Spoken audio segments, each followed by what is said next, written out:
অর্জুন ও বানর। কুরুক্ষেত্রের যুদ্ধ শুরু হওয়ার অনেক আগে অর্জুন তার ধনুকবিদ্যায় খুব গর্ব করত। সে মনে করত পৃথিবীতে তার মতো তীরন্দাজ আর কেউ নেই। একদিন বনপথে হাঁটতে হাঁটতে অর্জুন দেখল একটি বানর কাঠ নিয়ে ছোট একটি সেতু বানাচ্ছে। অর্জুন হাসতে হাসতে বলল, এত ছোট সেতু বানিয়ে কি হবে? আমার শক্তির সামনে এসব কিছুই না। বানর শান্তভাবে বলল, তুমি শক্তিশালী ঠিকই, কিন্তু অন্যকে ছোট করে দেখা ঠিক নয়। অর্জুন আরো গর্ব করে বলল, তুমি কি জানো আমার তীরের শক্তি? আমি চাইলে মুহূর্তে বড় বড় সেতু বানিয়ে ফেলতে পারি।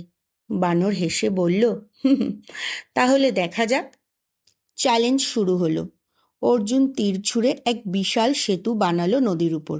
বানর এসে এক হাত দিয়ে তা ঠেলে দিল আর সেতু ভেঙে পড়ল।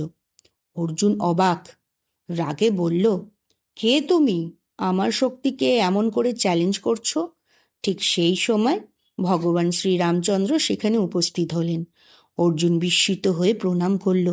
শ্রীরাম বললেন, অর্জুন, এই বানরটি আর কেউ নয়, পবনপুত্র হনুমান।